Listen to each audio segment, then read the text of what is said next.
Welcome to Your Vote Counts. Sorry you got less sleep last night, but glad to have Representative John Pfeiffer and Representative Cyndi Munson, the minority leader in the House of Representatives. By the way, the assistant floor leader in the House of Representatives. So got the leadership here today. All right, your vote counts, but in Oklahoma, only 25% of you got your votes counted the other day. And the recreational marijuana state question, there was no doubt Oklahoma's against this one. Why?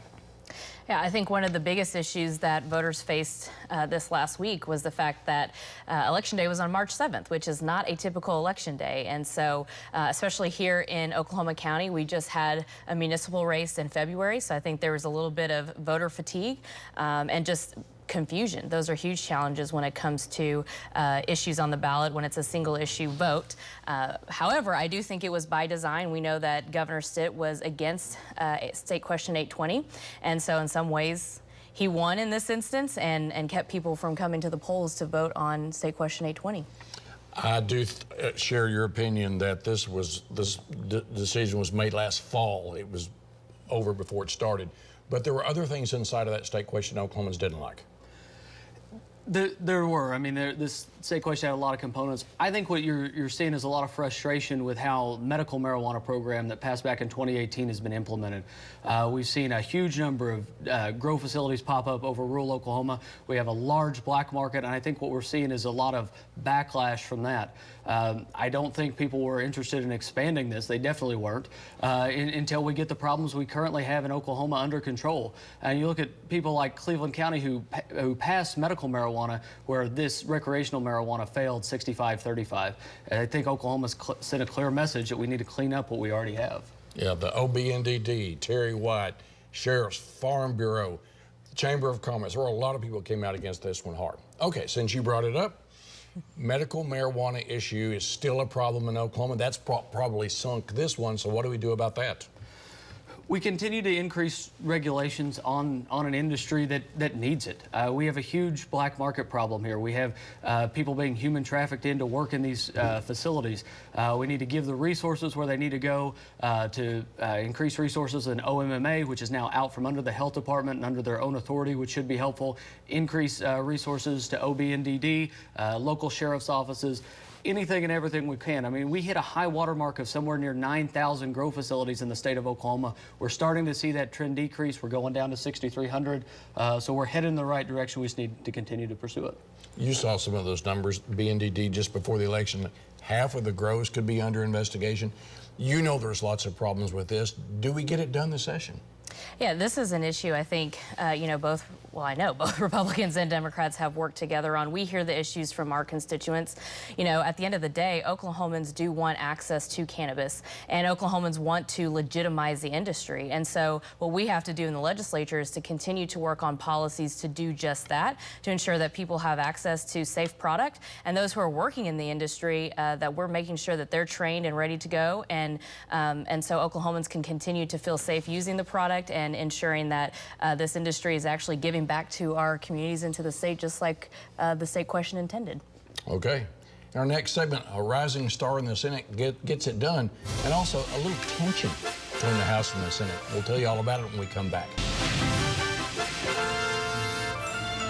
And we're back. Let's get into something that happened a couple of weeks ago. Senator Jessica Garvin from down southwest was working on child care issues, child care deserts. She got it passed through the Senate, but not without some pushback from her own party. Senator Garvin's done an incredible amount of work on this issue, and it's really great. Her bill is good. It's good policy, and I'm glad it passed out of the Senate. We have a lot of sometimes overworked, underappreciated state employees, and being able to support them and being able to provide this kind of support to them and their families when they're going through the miracle of childbirth or adoption is great policy. It's extremely frustrating to me to see these kind of maternity leave issues being talked about, though, in such a flippant and frankly backwards manner.